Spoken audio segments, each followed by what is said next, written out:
Assalamualaikum warahmatullahi wabarakatuh. Kembali lagi ke Buka Ruang.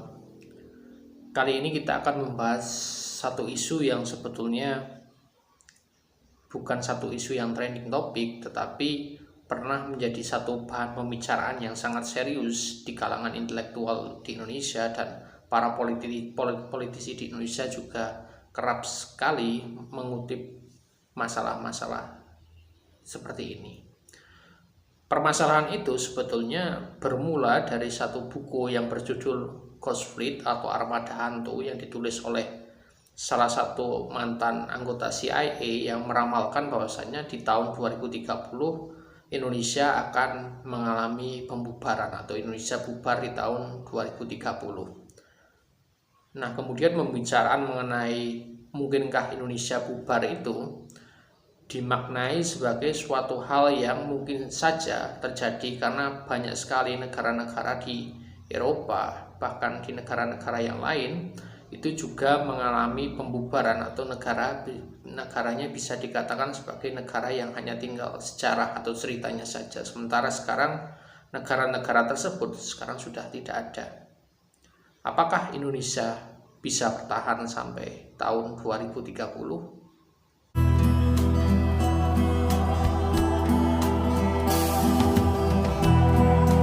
Tahun 1990-an ada satu negara besar di dunia bernama Uni Soviet yang pada akhirnya mengalami pembubaran. Negaranya terpecah-pecah menjadi bagian-bagian negara-negara kecil di Asia Tengah, kemudian negara Rusia yang baru berdiri.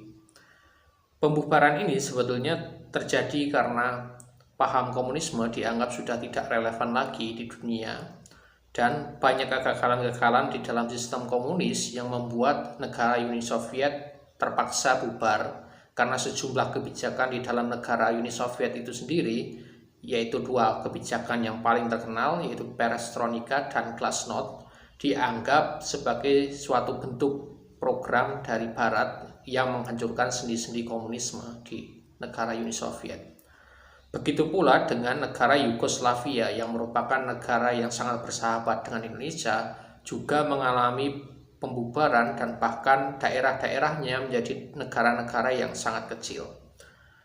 Tentunya pembubaran negara-negara yang sangat berkuasa, sangat adidaya pada zamannya itu, kita bisa membayangkan bahwasanya Uni Soviet itu memiliki hampir ratusan bahkan ribuan hulu ledak nuklir yang bisa membuat Amerika rata dalam waktu satu hari. Tetapi negara seperti itu ternyata juga bisa mengalami pembubaran atau negaranya bisa bubar, bahkan mengacaukan seluruh sistem ekonomi dan sistem sosial di negara tersebut. Kemudian kembali ke topik awal yang ingin kita bicarakan mengenai apakah Indonesia bisa bubar di tahun 2030. Pertanyaan-pertanyaan mengenai apakah Indonesia bisa bertahan sebetulnya merupakan perdebatan yang sudah sangat lama terjadi di Indonesia. Misalnya Muhammad Hatta mengatakan bahwasanya sistem pemerintahan, sistem kenegaraan di Indonesia lebih cocok menjadi negara federal supaya tidak terjadi tumpang tindih antara Pulau Jawa sebagai pusat dengan pulau-pulau lain yang berada di pinggiran Indonesia. Kemudian Romo Mangun di tahun 1998 juga pernah mengadakan seminar yang menyatakan bahwasannya Indonesia bisa bubar sebelum tahun 2045, karena di tahun 2045 itu terjadi kesenjangan sosial secara besar-besaran di wilayah-wilayah di luar Jawa. Apakah mungkin Indonesia bubar di tahun 2030 atau mungkin setelah tahun-tahun itu? Sebetulnya kemungkinan bahwasanya Indonesia bisa bubar di tahun 2030 ataupun di tahun 2030 setelah itu tergantung bagaimana cara kita menyikapi keadaan atau kondisi negara di akhir-akhir ini. Yang kita tahu sendiri bahwasanya memang terjadi kecemburuan sosial yang luar biasa terjadi antara orang-orang di Jawa dan orang-orang di luar Jawa yang menganggap bahwasanya pembangunan hanya terpusat di wilayah Jawa saja, sementara di wilayah di luar Jawa dikatakan sebagai daerah-daerah pinggiran yang pembangunannya belum merata, bahkan untuk infrastruktur saja masih belum memenuhi. Tetapi banyak analisis-analisis lain yang mengatakan bahwasanya Indonesia bisa dipecah menjadi beberapa negara karena adanya intervensi asing, terutama dari Amerika dan pihak Cina. Dari sisi pihak Cina, banyak sekali analisis-analisis yang mengatakan bahwasanya melalui utang-utang infrastruktur yang dibiayai oleh Cina, Cina akan mengambil wilayah-wilayah strategis yang ada di Indonesia karena Indonesia gagal membayar utang kepada Cina. Sementara itu, dari sisi negara Amerika, banyak sekali rumor-rumor yang beredar bahwasanya Amerika akan membelah Indonesia karena ideologi yang dianut oleh Amerika Serikat, yaitu kebanyakan adalah liberalisme, muncul ke dalam sendi-sendi kebudayaan di Indonesia. Jadi penjajahan budaya dilakukan oleh Amerika.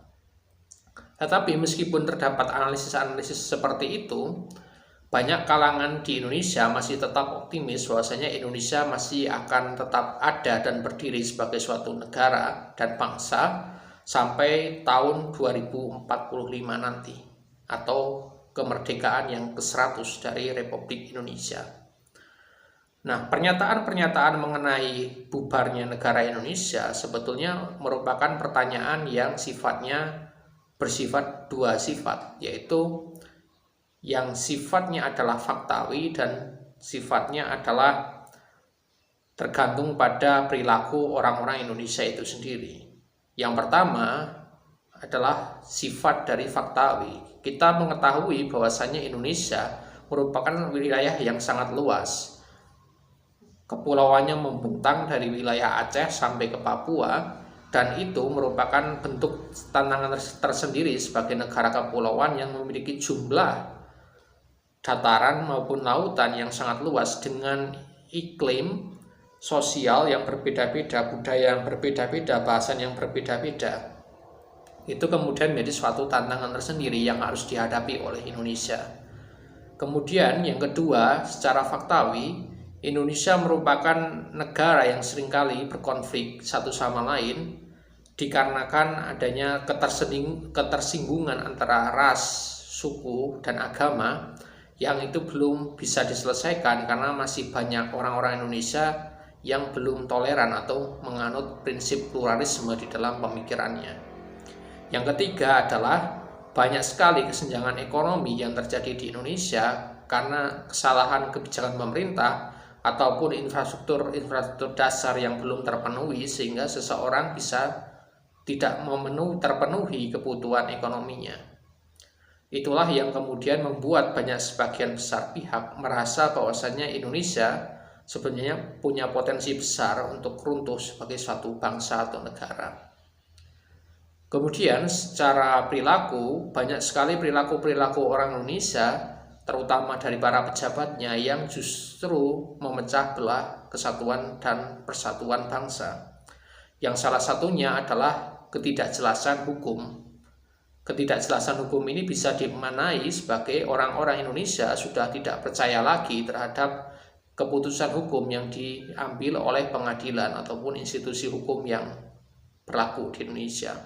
Misalnya ada orang Indonesia yang melaporkan atau misalnya ada pengadilan yang memutuskan, ada kecenderungan bahwasanya orang-orang Indonesia mulai tidak mempercayai keputusan-keputusan yang sudah diambil atau sudah dilegitimasi oleh para penegak hukum. Ketika para penegak hukum sudah tidak dipercayai lagi, maka akan timbul pembangkangan sipil dari masyarakat. Dan ketika pembangkangan sipil itu meluas dan melebar bahkan memanas, maka akan terjadi pemberontakan-pemberontakan di beberapa daerah yang itu bisa memicu berdirinya satu negara-negara baru yang kemudian mengilhami pembubaran dari negara Indonesia.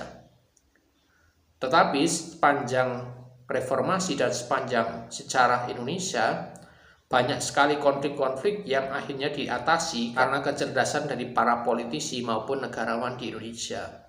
Orang Indonesia itu merupakan suatu bangsa yang sangat sabar terhadap kerasnya kehidupan dan bahkan sabar terhadap perilaku-perilaku yang tidak logis, bahkan tidak bermoral dari para pejabatnya. Tetapi banyak sekali istilah-istilah di dalam bahasa Indonesia, terdapat dua misalnya, yang kemudian diserap ke dalam bahasa Inggris, yaitu orangutan dan amok. Amok merupakan salah satu terminologi dari bangsa Indonesia yang menggambarkan suatu keadaan ketika orang-orang sabar menjadi kesetanan ataupun sudah hilang akalnya sehingga berbuat kerusakan dan kerusuhan di mana-mana. Nah, pertanyaan mengenai apakah Indonesia bisa bertahan sampai tahun 2030, itulah yang akan kita jawab selama beberapa bulan atau beberapa tahun ini. Dan itulah yang akan menentukan apakah Indonesia bisa bertahan sampai tahun 2030. Ya, ini sebenarnya diskusi dengan teman-teman sekalian. Apakah Indonesia bisa menghadapi tantangan-tantangan global ataupun tantangan-tantangan internal di dalamnya?